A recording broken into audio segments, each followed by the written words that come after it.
Welcome, everybody, to the Securing Tomorrow podcast, brought to you in part by Bickling Financial Services. My name is Jack Freedman. I will be our host. I am a certified financial planner as well as the head of the investment committee.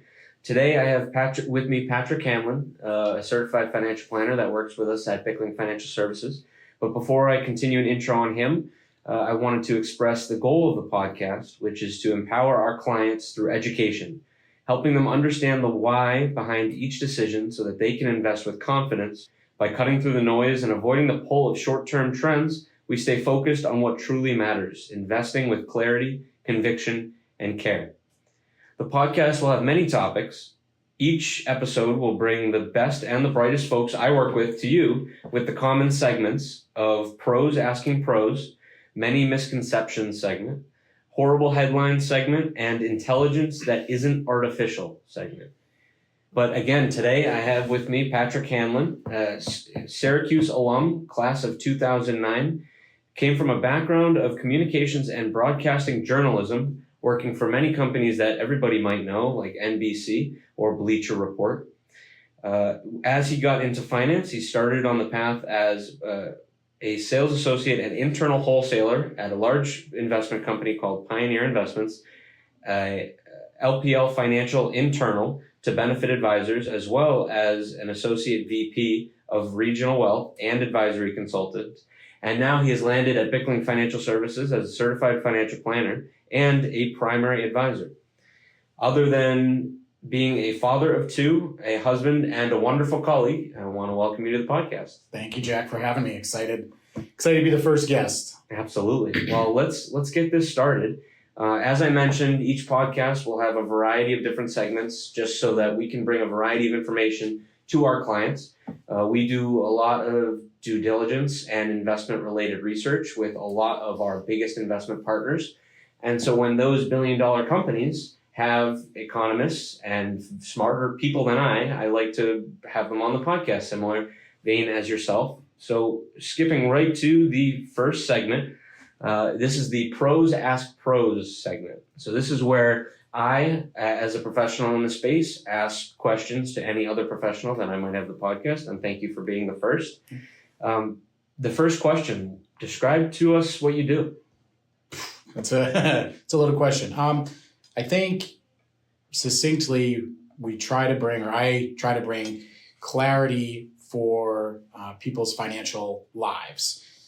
It's difficult when you're trying to manage taking care of kids, groceries, going on vacation, managing life, managing, immediate gratification and being happy right now, but also delaying some of that gratification so that you can have a more fulfilled retirement and not be so worried about some of those things later. So I like to help people along the way, make sure that their goals are aligned and help them have a better understanding of their financial lives. Absolutely. And so part of what you do and what I do as well is perspective. Perspective is a big part, providing perspective to clients on where they are in life and where they would like to go. And that leads me, I guess, to my next question. What drew you to financial planning? Yeah, so you went through my resume a little bit. And so in college, I had every intention of going sort of a sports reporting route is really what I wanted to do. And I can remember being in a reporting class in college the day that Bear Stearns and Lehman Brothers were not getting bailed out, and kind of realizing at that point, like, oh boy, this isn't just, the story isn't going poorly for how we thought we were going to do the news that night, but this is probably going to be bad for me in 6 months when I'm trying to graduate and find a job. And so it was difficult, and it's a difficult field as it is.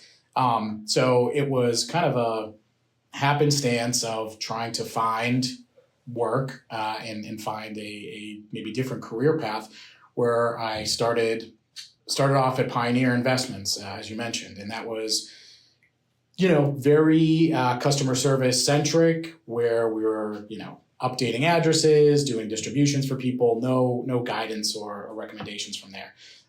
As I progressed at Pioneer Investments and then later to LPL, I became more aware of the certified financial planning designation. And everything around that really spoke to, being well-rounded, providing value, providing perspective, as you said. And further background, my mom was a lifelong educator. My dad was a teacher for a long time. So that background of not just wanting to, help people with their investments, but really give them perspective as to why we're doing certain things, or talk about how taxes or estate planning impact that as well. That really spoke to me. And so while at LPL, I was able to get that certified financial planning designation. Years later, had conversations with the folks here at Pickling, Andy, Spencer, and Dorothy. And then in 2020, it was a good time for us to formalize that agreement and start working here at Pickling. And it's been very good. That's exciting, yeah. And obviously you've been a wonderful help in teaching me and laying my groundwork. I started here in 2021 as an intern, so you and I both have not far behind me. not too far, but you and I have both set a foundation in the industry of learning the very basics, right, over at Pioneer, and then coming here, and then myself, I learned the very basics and grew from there. And so that is one theme that we like to, and that we resonate with at Pickling Financial is, starting with the how and then executing and growing from there. I guess that's one of my favorite things that we do is go from A to Z every step of the financial plan. But I'm curious for you, what's your favorite thing that you do in the office, and maybe something that you wish you could do more often? It goes back to the delayed gratification and not maybe seeing it right away, but it's watching people watching clients make progress towards a goal.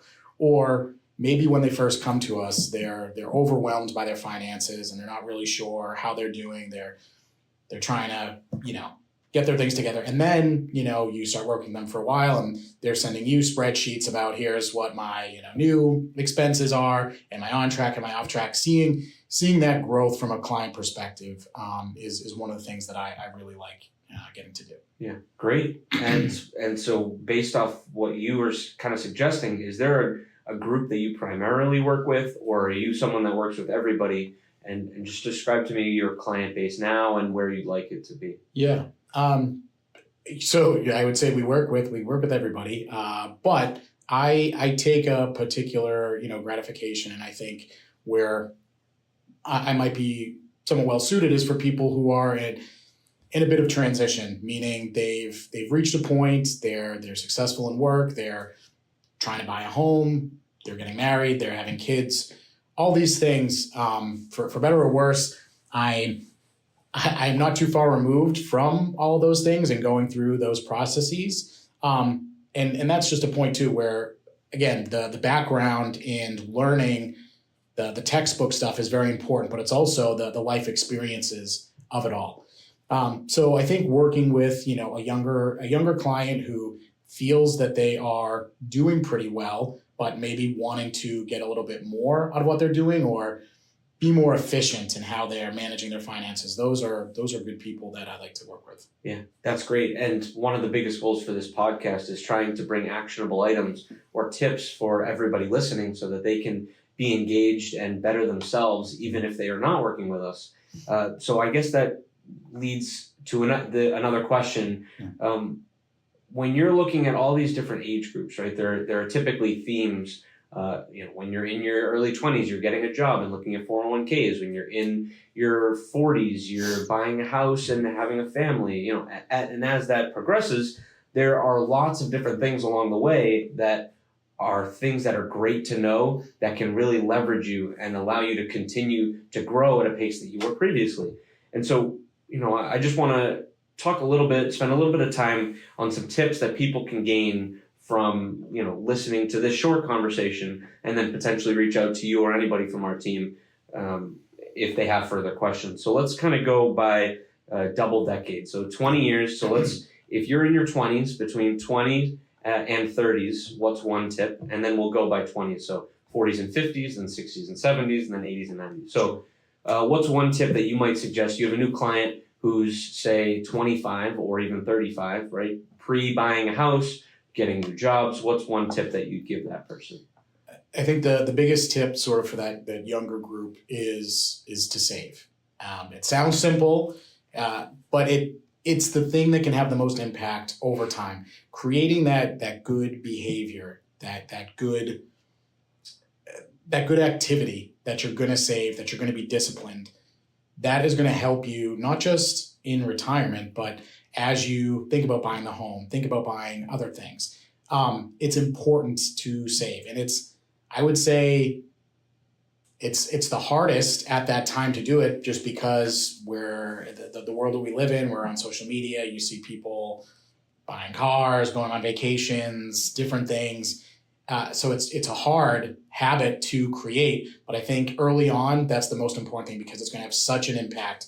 As you know, the compounding effect if you're investing in your 20s is huge. But even just setting that money aside and creating that good behavior, it can't be understated. Yeah, or overstated rather. And as we were talking about earlier, starting from the groundwork, right? This is the base of your lifetime. And so to your point, saving now, starting as early as possible, can seriously compound your success.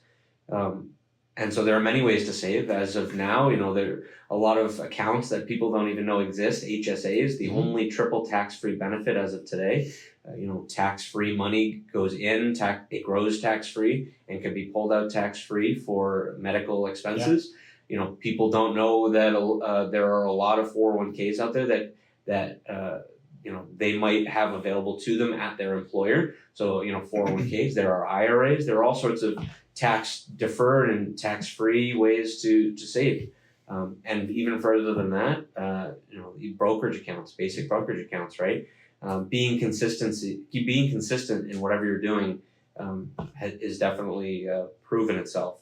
And then we've just talked about the 20s to roughly age 39. Let's go 40 to 60. Now, what's one thing that you see most frequently, or the one tip that you'd like to express?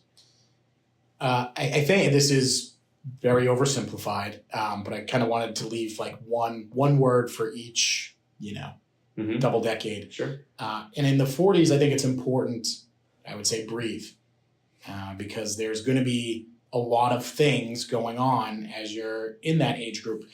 You're getting into your high earning years. You're probably having more stress through work. You're being relied upon more at work for certain things. You may have children who are in sports and other activities and running back and forth to different activities for them. A lot of people will also be in a category of having aging parents, and maybe you're taking full responsibility or helping to caretake for those aging parents too.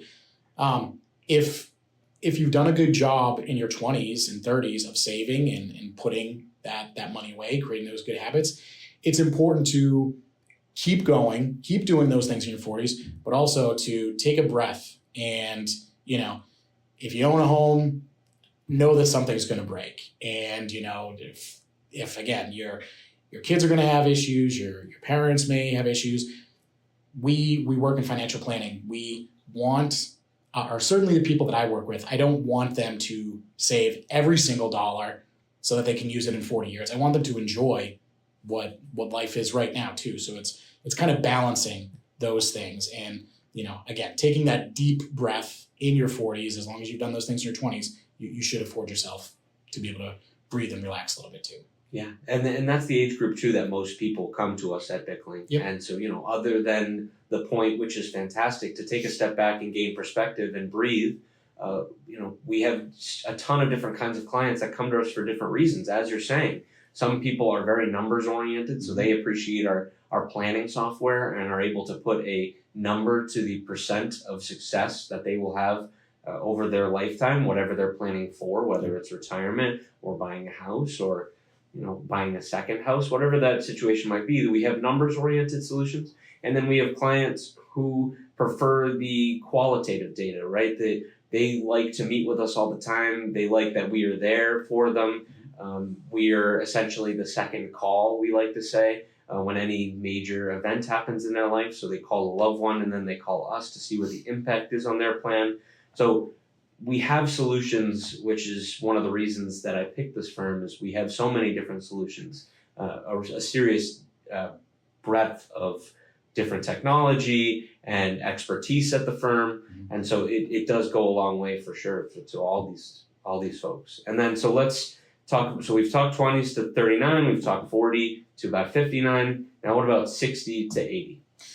So 60 to 80, I think, is your kind of, you want to start bracing yourself for what's next. A lot of times it's during that decade, if you've done a lot of things right, that you're able to, start to slow down. We work with, I'm sure you've had these conversations too, Jack, of people who anticipate they're going to retire in their mid-60s, and maybe it ends up being a couple of years earlier. And while financially they are set up to do that, the work that they need, or not so much the work, but the activities, those 8 hours a day that you're spending at work, you have to fill that time too. And there's only so much, gardening or golf or grandkids that you can spend time with. So you're going to want to make sure that you're doing other things that are going to keep you fulfilled. And so that's been just a trend that we've seen more recently with retirees that we're working with. Maybe they're working a more scaled back schedule and they're not going into the office every single day, or maybe they're going in once a week, but they're keeping their time filled by doing some activities and embracing for what might be the next stage of their life. And that's the, sort of emotional part of it.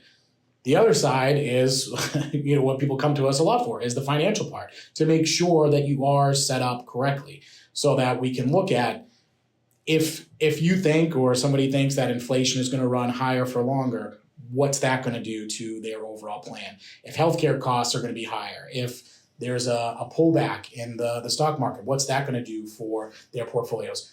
That financial part you're also bracing for, and we can kind of look at different scenarios to make sure that you are comfortable for where you're at. And if you're not quite there yet, again, can't go back to your 20s and be saving more, but what are some of the things that we can do around the edges to get you prepared going forward? No, absolutely. And I happen to be our National Social Security Advisor designation holder. So, I have conversations all the time with folks on Medicare. I'm the farthest person in the office from as applying for Medicare and Social Security retirement benefits. But, there's a limited amount of knowledge that you can gain on this space out there. And so with that in mind, the knowledge that we can utilize and portray to clients is very important. And so, to your point exactly, of there's plenty of things that we can do for clients in retirement. You can't go back and change the past, but you can look to the future and,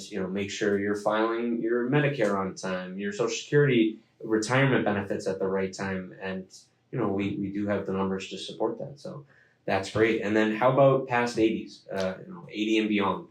I think the last thing would be to spend. At that point, we talk a lot about you're getting Social Security at that point, in all likelihood getting your full Social Security benefits.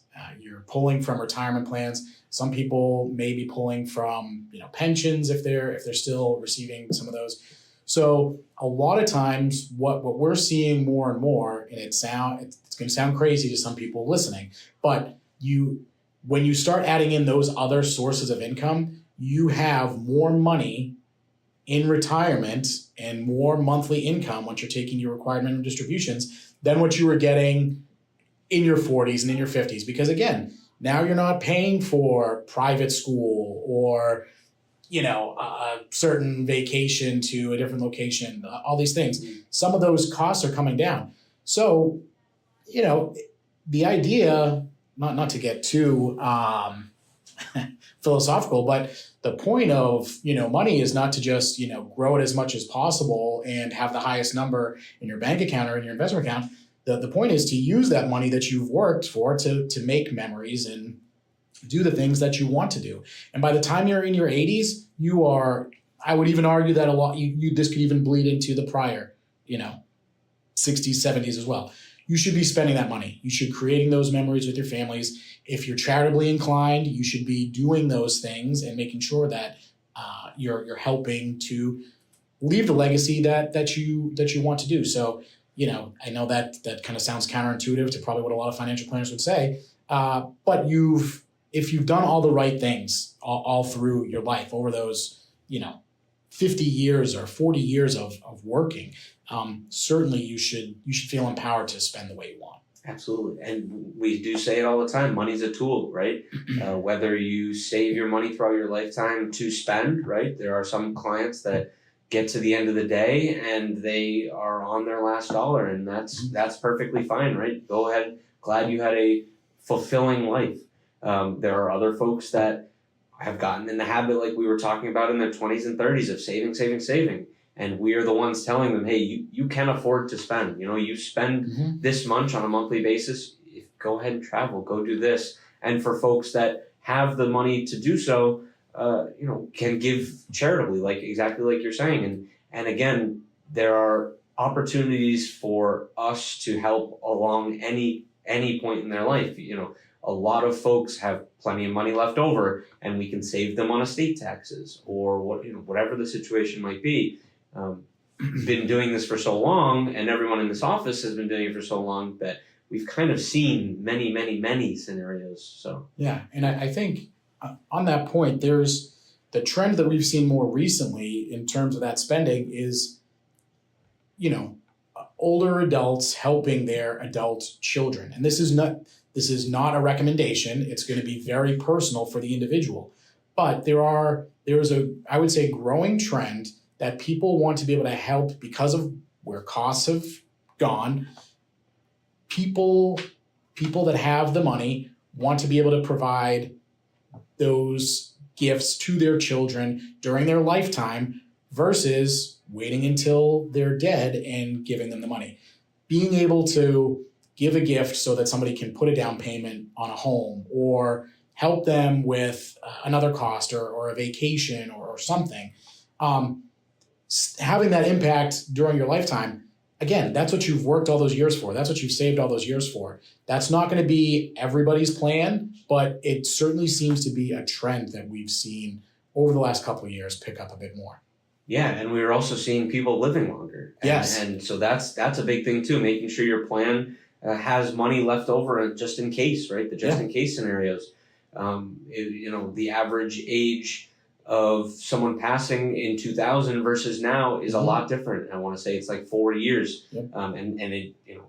I'm only 25, so if I say live till, I could certainly live a lot longer than people are living today. So being prepared is the name of the game. There's some information out there that would, I can't remember the source, but there is information out there that says every person on Earth today has a 50-50 chance of living to 100. That's it. You're right. That's between you and I. One of us is probably you going to live to age 100. But it's the people who are older today. It's going to be harder for them to live to 100. But the newborn babies, my children, they're 7 and 4 years old. There's a much greater chance that they are going to live to 100 versus myself, my parents, my grandparents. Yeah, absolutely. Well, that's great. Thank you for executing on the first Pros Ask Pros segment. The next segment that I have on the list is a segment called Many Misconceptions segment. So what the plan is for this is to I scour the internet and find a handful of misconceptions, thoughts that people have about certain topics and debunk it, right? We want to make sure that again, the common theme of this podcast is to educate our current clients and making sure that everyone is educated and on the same page in that sense. So the many misconceptions segment, we'll start with the first big headline I saw not too long ago on CNBC. Financial planning is only for the wealthy. Now, I'm curious what you think, and I can give my opinion following up. Yeah, I think it's a bit of a paradox that, or misconception, that is the case. I would argue there's there are levels to financial planning. And if you are wealthier, you're going to have different types of issues versus somebody who maybe does not have as much money. That does not mean that you should not be seeking some of that financial guidance and some of that financial perspective, whether that's working with a professional like us or educating yourself on doing that. I think it's important, and one of the, bedrocks for Bickling Financial Services is that we want to be able to work and help everybody.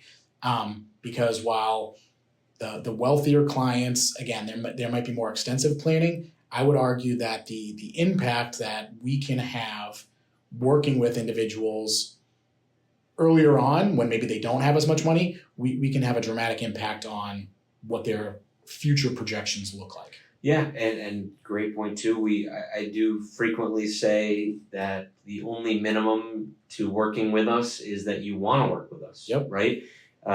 Very frequently, advisory firms, financial advisors will have total dollar minimums where they won't work with anybody. Say, as an example, that has less than $250,000 that they can manage. Mm-hmm. That's not our speed. We live and breathe education. We want the success for every age group. And so that's what we do all day. It's our bread and butter, is helping people. The next misconception in the segment, having a financial planner is expensive. So let's talk on that, and maybe I say one or 2 points, and then I'll grab your perspective as well. Having a financial planner is expensive. Now, although the conception is that we have high fees. The conception is that there are minimums for us, but we just debunked that.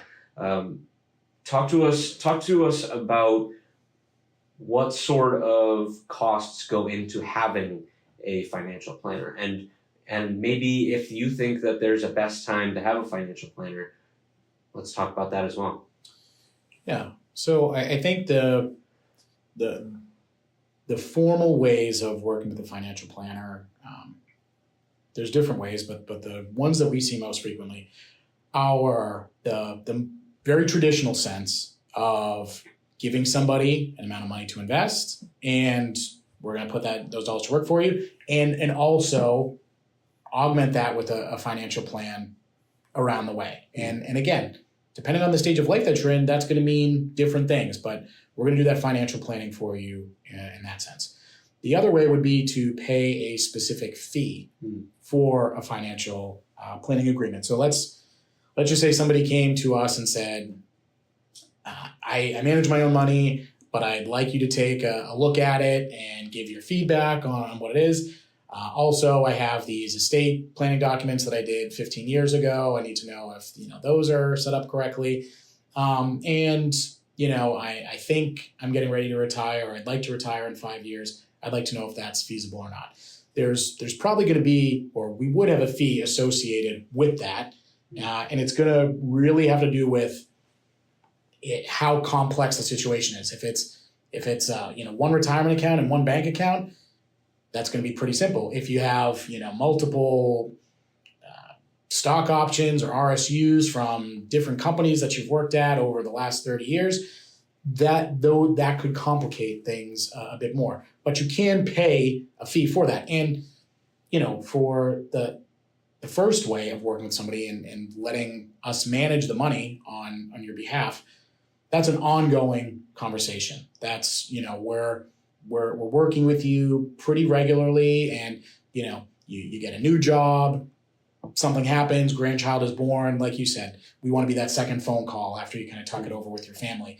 That's an ongoing basis. The benefit of like a financial planning agreement would be to say, I candidly don't want to work with you, long term, but I see the value in what you're doing, so I'm willing to pay this service so that we can go through this together. You can point out some of my blind spots if we go through that. Yeah, and just as you're saying, the wealth management service and the financial planning service, right? The wealth management service, when we manage assets, we're very careful on a lot of things. And so if any person went to go and open a brokerage account themselves, they're not going to have access to the same funds that we have. And furthermore, we have different share classes in mutual funds that you can save a lot on expense ratios, right? And very frequently we'll see clients manage their own assets and they have one share class. And when they bring it over to us, if they like that investment and want to keep it, we'll just flip it and save them as much as I've seen, as much as 0.5% per year, just on that mutual fund. So, when we're doing this on a larger scale than people typically do it, so we use our scale to help our clients, right?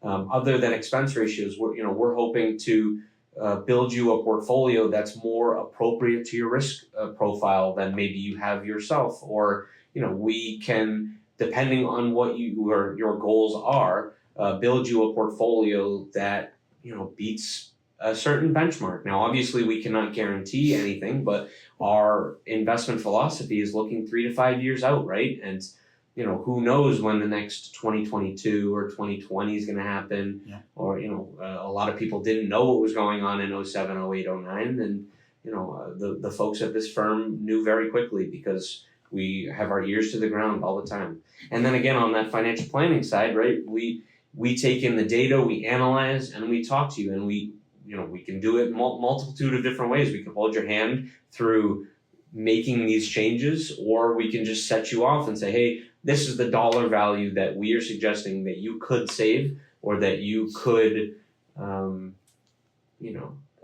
look to save in taxes, save in expenses, whatever it might be. Lots of different opportunities on the financial planning side. So, yeah, and going back to your question about financial planning it's expensive. I would argue that not having a financial plan could be expensive for you because of some of the things that we're going to hopefully help you with, or another financial planner is going to help you with. Yeah. 2 quick examples would be estate planning. We're recording this in Massachusetts. Massachusetts has estate taxes that you have to pay upon your death if you have over a certain amount of assets. If you're going to die in Massachusetts with those assets, you're going to be giving a lot more money back to the state of Massachusetts. For some people, they might be okay with that. Most people we deal with want to do that in a more efficient way. They want to give it to their kids, grandkids, charities, whatever. So, that's one way that we can talk about navigating through that. The other one that has been coming up more frequently are Roth conversions. And Roth conversion, just in the simplest form, is taking pre-tax dollars, paying those taxes on them, and then it's in a Roth. And so thereafter, you don't have to pay taxes when the money comes out, and it continues to grow tax deferred. We don't do market timing when it comes to investments, but when it comes to a Roth conversion, timing is an important thing, and maximizing your individual situation. That's really something that if you were to say, I'm just going to move all this into a Roth, is that the right decision now? Probably not. And it's you're going to be paying more money in taxes theoretically, so it could be more costly, more expensive by doing it that way. Or you don't do any Roth conversion, and maybe again there's some amount of money that you end up paying more in taxes on over time. So I would say, when cost is an issue in the absence of value, and the financial planning that we're providing is hopefully providing that value for people. That's a great point. And just to speak on the Roth conversion part, because I think it is a massive benefit for people. I actually just ran a scenario last week, and so I'll illustrate it for folks. This couple, both retiring at age 65, right? Might sound familiar to a lot of people. Have about $2 million in assets, right? They retire at 65. Their income level goes from, I think this pair of clients, they make $250,000 a year, goes to making nothing, right? They didn't have a pension. They are going to wait on Social Security because they have the assets to support it. So what they're going to do is from age 65 to age 73, they're going to fill up their, what we call the 22% tax bracket, right? Within the 22% tax bracket, folks are paying much less in taxes. And so that Roth conversion, we're taking pre-tax dollars, paying the tax on it from age 65 to age 73.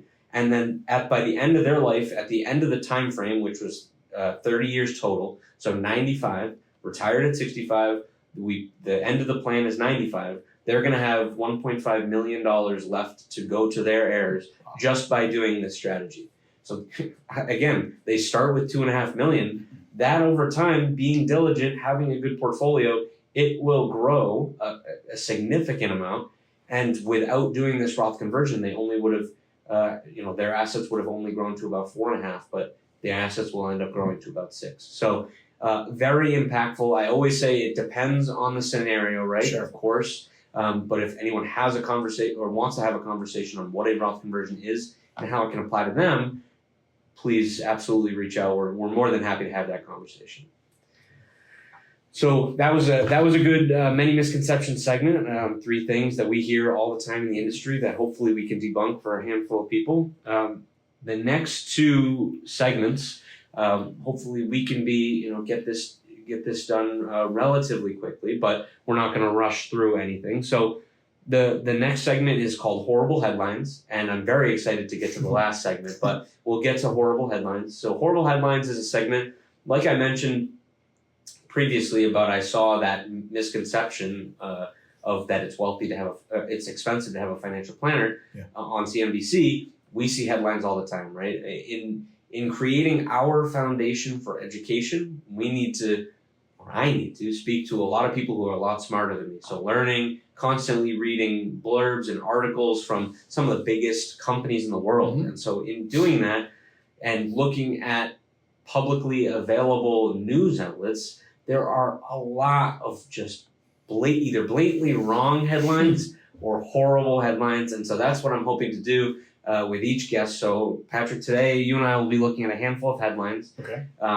I have 3 headlines. So 2 of them, and the goal again is to be educational, but to not be biased, right? We try not to hold a political bias at any point in this. So, these headlines all happen to be from politicians. So we chose 2 from the Republican Party and 1 from the Democratic Party. Okay. We'll start with the first one, and I'll see if you can guess who said this. And I quote, this was a quote from May 7th, 2025, and I quote, "Now is a good time to buy stock because the U.S. economy is going to be, quote, like a rocket ship that goes straight up."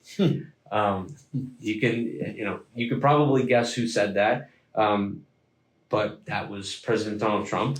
Yep. He's talking about the struggles that we've had in April and the tariffs, but talk to me about why you think that is so misleading and why that clients were coming to us asking about it. Yeah. Yeah. So I would say in general, if you look over the long term, investing in stocks, you have done very well over time. That's over 3 years, 5 years, 10 years, 20 years. Had you had an allocation to public equities, particularly in the U.S., which is I think where President Trump was going for in this quote, you've done very well. To characterize it as a rocket ship, I think is misleading, and it's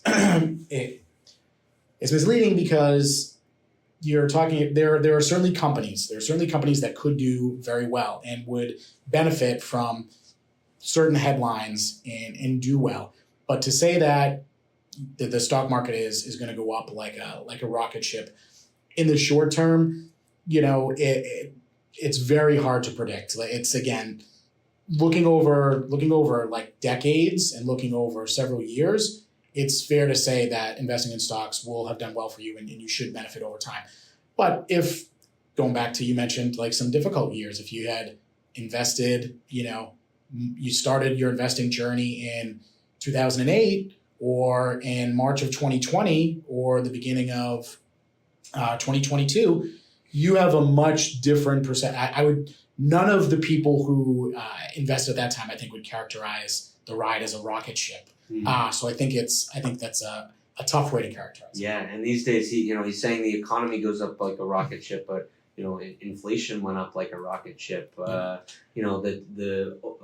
valuations of these tech stocks went up like a rocket ship. But all sorts of things. So clarifying what rocket ship means is very important, especially for a political figure. Now, I'll hop to the other side of the aisle, and I thought this one was good. So this is from the mayoral candidate, Mamdani, out of New York City. This was an interview conducted by NPR, the news outlet. The interviewer asked the questions, you made some waves this weekend when you said that you didn't believe that billionaires had the right to exist. What does that mean? And so Mamdani replies, and he says, I was speaking about the stark nature of income inequality in this city and in this country. And ultimately, I think the better question is whether working people have the right to exist, because what we've seen in this city is that more and more working people are being pushed out. The vision that I'm speaking about, it's a vision that I want everyone to enjoy and benefit from, including billionaires. Though my taxes that I'm proposing are one that would be on the top 1% of New Yorkers, on the most profitable corporations, it's not taxes that will detract from their life. It's in fact taxes that will benefit everyone across the city, including those who are being taxed. Seems to me he's he's speaking about two different things in the same vein. He's talking about not taxing billionaires, but then taxing billionaires. And so, I don't. There is definitely a significant wealth disparity and income inequality in this country. So I guess I'll gauge your thoughts. And obviously, this at the time of this recording, no mayoral candidate has been elected yet. But what if someone in Boston put a wealth tax, I guess, on people who made over $1 million a year? I'll start by saying that when you're running for an election and you're saying certain things and make certain promises, there could be unintended consequences. And your hypothetical that you're setting up, we had here in Massachusetts a couple of years ago. I forget what year it was, but there was the quote unquote millionaires tax put on the ballot. And, everybody kind of looks at it. You saw the ads on TV and oh yeah, millionaires should pay more. They should pay more, right? They have more money, they can afford to do it. Well, that's usually when the millionaire is not you. And typically around here, it's not surprising if somebody, between the income that they're making and then if they sell their home in a given year, they can be very close to that $1 million threshold. Yep. And so I think a lot more people started to realize, geez, maybe I'm not for this, millionaires tax. Further, we have had conversations with clients, and you've seen some of the data to back this up, of people leaving Massachusetts because they said, if I'm wealthy, I could move to New Hampshire or down south or any other state in Massachusetts. Now Massachusetts has an issue that these people that we're supposed to be taxing have moved somewhere else. So not only are we not getting their income tax, their property taxes from my homes, they're not spending and engaging in our local economy. They've gone somewhere else completely. So I with that comment from the mayoral candidate, I think it is not to go on a political tangent, but there's a work that a political candidate needs to do, especially if you're a high profile in a largest city in a country like New York. Something that you have to do to be provocative and get eyes on you and get people to listen to you and kind of get into what your message is. And sometimes that gets oversimplified with what you're trying to do or what the message is. But he maybe said that comment about the billionaires and he had to spin it a different way. I think that there's caution, and like you said, we don't know that he is going to win or not. But it'll be interesting to see some of the proposals that he has put forward, how they get implemented within New York City, and what are the intended consequences and what are the unintended consequences of those. Yeah, that's a good point. I want to pull one thing out of what you said, which is local economy, right? And New York as a state has, I believe it's the third highest state income tax of any state in the United States of America, and I think the only two above it are Hawaii and California. But if the mayoral candidate is suggesting to add more tax to a state that's already been taxed and is also truthfully a haven for all these massive companies. There's not a city that I've been to in the world that has more company names at the top of these buildings, right? Yeah. You go to Manhattan and you see a variety of these names. And so, we've already seen many folks, rather than living in Manhattan, go across the river to New Jersey or Connecticut. But, back to the point of local economy, what happens when frankly, the people who run Manhattan are these billionaires and these massive companies? What happens when you add more taxes, right? Their profit levels go down, their margins decrease, and they're going to be looking for other solutions. Yeah. And so, I don't know if doing that, you mentioned unintended consequences, would have the unintended consequences on the people that live there, right? Will things get more expensive if massive companies decide to do less business in New York? Fewer billionaires live and can be taxed in New York City, and is that consequence going to end up being on the average person in New York City, in Manhattan? So we'll certainly find out. Now going back to the other side of the aisle, the third quote, and we can be pretty brief with this one. June 12th, 2025. We're going to spend $600 billion a year because of one numbskull that sits here and says, "I don't see enough reason to cut the rates." And I quote. And so obviously we have seen, as of the last few months, a serious feud, whether it's a Twitter feud or a Truth feud or an Instagram feud or real life feud between Trump and Fed Chair Jerome Powell.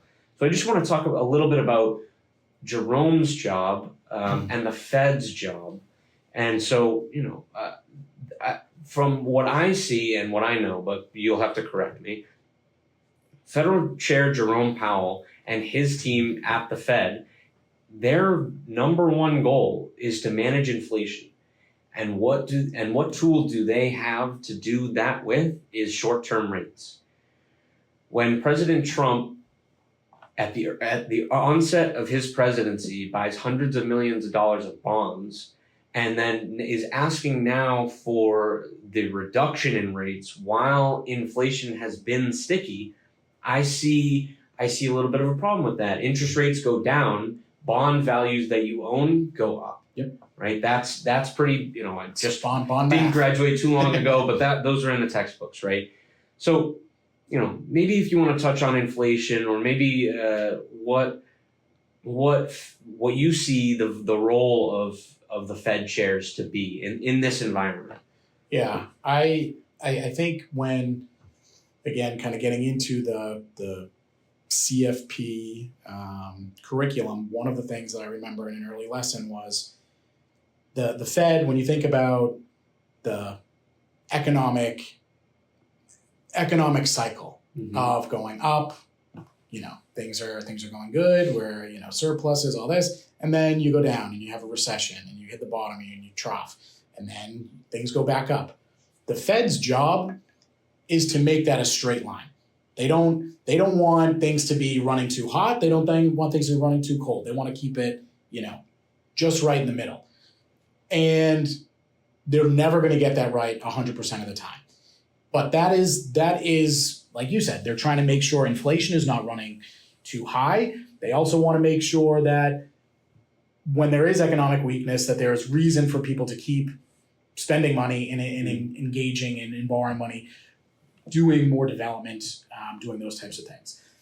That is the goal. And I think it's very important that the Federal Reserve maintain its independence from, the legislative branch, the executive branch, the judicial branch of the United States, because their job is different, and the things that they're looking for is they don't work for Congress, they don't work for the president. Their role is different. Yeah, and these two bodies, right, the president and the Fed, are meant to benefit the people, right? And I think I saw a statistic recently that was doing a study on clothing and the increase in prices because of inflation. Yeah. So as of it was in September that I read this, that year over year, the study looked at socks, hats, jackets, t-shirts, pants, jackets like winter coats, year over year have increased by 28%. The price of a coat increased 28%. Now, we are in Massachusetts. That's a tough burden to bear for a lot of folks who are under the median income. And so, again, to relate it back to what we're talking about, the federal chair Jerome Powell is meant to use this monetary policy, these short-term borrowing rates, to impact inflation so that inflation doesn't grow rampant.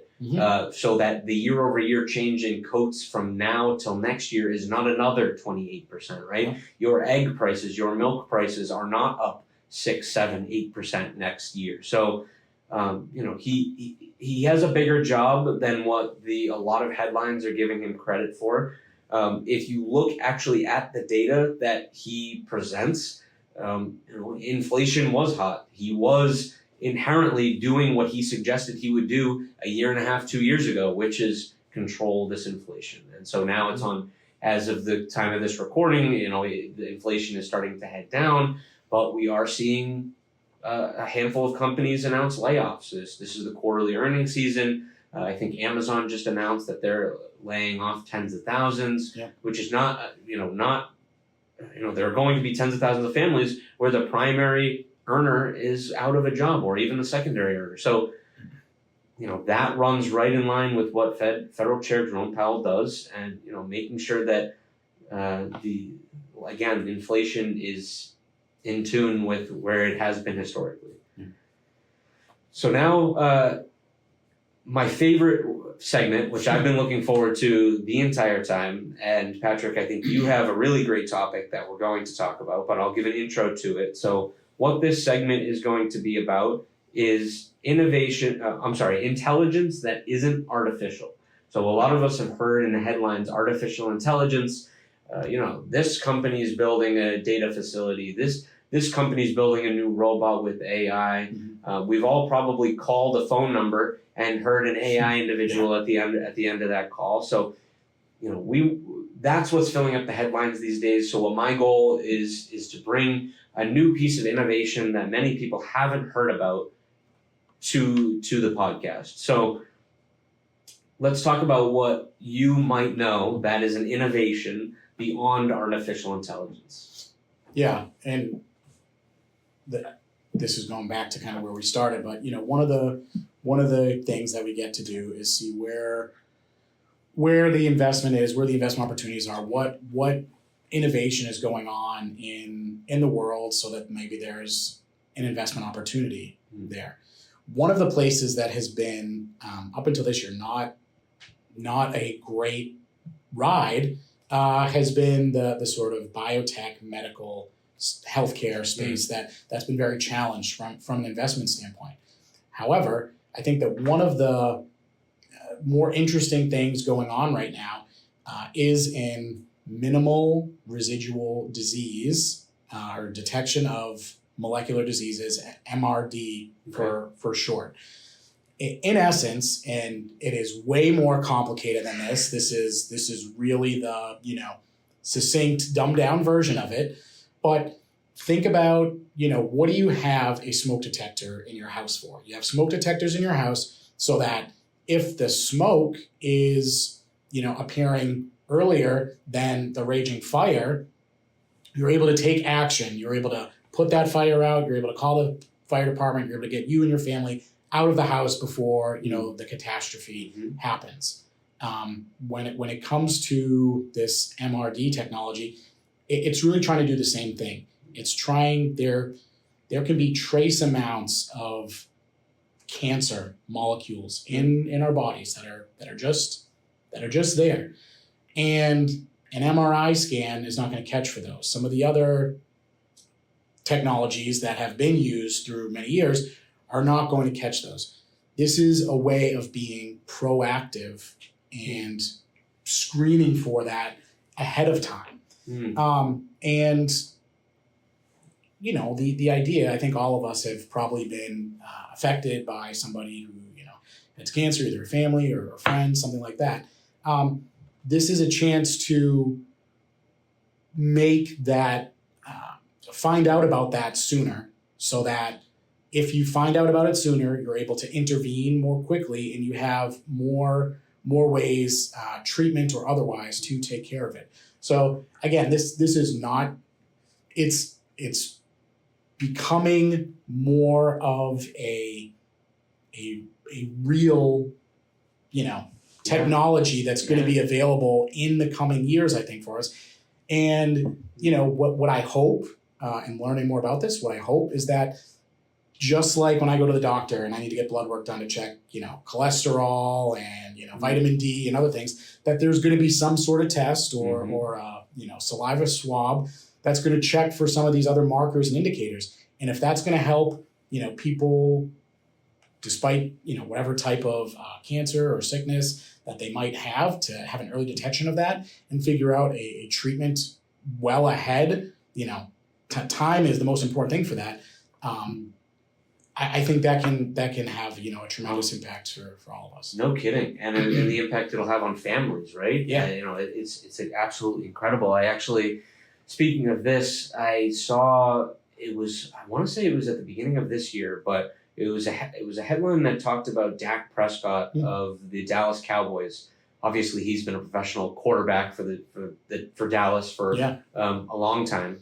He has a foundation that invests in technology similar to this that allows for people to catch cancer very early, right? Okay, yeah. And so when his foundation invested in this originally, what he did is he went to his entire Cowboys staff and football team and said, hey, I'm not going to force you to take this test, but I would really love to give this test to everybody for completely free to just try and, make your lives as long as possible, catch anything as quickly as possible. Handful of people on the team, his players took it, the staff took it, the back office took it, and there was one individual actually who had a late stage cancer, and because of Dak Prescott's technology that he invested in and this treatment that he was able to get, he was able to save save this person's life, right? Late stage cancer is a very difficult disease to fight, and this VP at the Dallas Cowboys, simply had not been to the doctor in a long time, had not been tested. There was no visual signs, but because he did this test, he was able to extend his life for God knows how many years. Is there a particular company that you want to mention that does this? Or no, I think it's more just that this technology is out there and that it's available. Yeah. To your point, Dak Prescott and his hundreds of millions of dollars I imagine he's earned from the NFL. Yeah. He's probably able to it's not as huge of a burden for him. But I think that what my hope is that as this, like anything else, with technology, as this begins to scale, as maybe there is insurance reimbursement for products like this, that it can be very cost effective. And like I said, being able to, a certain amount of time earlier than a person would have otherwise been able to find out if it was, breast cancer or colon cancer. That's just, it can have such a huge impact on people. Yeah, and I mentioned AI earlier, but the AI in medicine has been incredible. I had a surgery a while back, and the surgeon used robotic technology, and it was fantastic. And in the follow-up meetings, he was using an AI bot to record the conversation, not record the conversation, but a note-taking bot. And so his records are excellent, right? Rather than only some humans can have an eidetic memory, remember everything that you tell them. Not me. And this AI, is able to summarize so much better. I think it'll improve treatment on the long term. And then to your point, and I guess to Dak Prescott's point, using this technology can really save lives. And to our earlier point, extend extend lifetimes, and all the conversations we're having with clients about making sure you have enough money to live on to by the end of your plan. Yep. Planning. So I think that'll do it. I think that's the end. Is there anything that you wanted to leave the listeners with? Maybe something that they can benefit from somewhere, some resource maybe that that's really good that you check in on a day-to-day basis, or anything you want to plug at the very end here? I don't know about plugs. I think the thing that I would say is kind of how we start off talking about is do your research and become comfortable with it. If you have questions, you should have questions about your financial future, and you shouldn't just be winging it. That's not a real plan. Technically, the plan is to wing it, I guess, but that's not one that we would suggest. But we encourage you. There's plenty of tools out there, even AI tools that you can put in some information, get feedback back from that to help you. If and when there becomes a point where you think that you need to, get professional advice, team who's well-versed in dealing with these, specific issues versus, just sort of a case study online, that's when you should, engage with a financial planner. And, we hope we would have the opportunity to be that financial planner. All right. Well, fantastic. Thank you again. This again was Patrick Hanlon, CFP over at Bickling Financial Services. If you have any questions or want to reach out, please do. Our phone number at Bickling is 781-862-9792. And we look forward to recording the next podcast. Thanks, Jack. Bickling Financial Services is a group comprised of investment professionals registered with Hightower Advisors, LLC, an SEC registered investment advisor. Registration as an investment advisor does not imply a certain level of skill or training. Some investment professionals may also be registered with Hightower Securities, LLC, member FINRA and SIPC. Advisor services are offered through Hightower Advisors, LLC. Securities are offered through Hightower Securities, LLC. This is not an offer to buy or sell securities. No investment process is free of risk, and there is no guarantee that the investment process or the investment opportunities referenced herein will be profitable. Past performance is neither indicative nor a guarantee of future results. The investment opportunities referenced herein may not be suitable for all investors. All data or other information referenced herein is from sources believed to be reliable, and any opinions, news, research, analysis, prices, or other data or information contained in this presentation is provided as general market commentary and does not constitute investment advice. Bickling Financial Services and Hightower, LLC, or any of its affiliates make no representations or warranties, express or implied, as to the accuracy or completeness of the information, or for statements or error or omissions, or results obtained from the use of this information. Bickling Financial Services and Hightower Advisors, LLC assume no liability for any action made or taken in reliance on or relative or relating in any way to this information. The information is provided as of the date referenced in the document. Such data and other information are subject to change without notice. This document was created for information purposes only. The opinion expressed herein are solely those of the authors and do not represent those of Hightower, LLC, or any of its affiliates. Bickling Financial Services and Hightower Advisors, LLC, or any of its affiliates do not provide tax or legal advice. This material is not intended or written to be used or presented to any entity as legal or tax advice. Clients are urged to consult their tax and or legal advisor for related questions.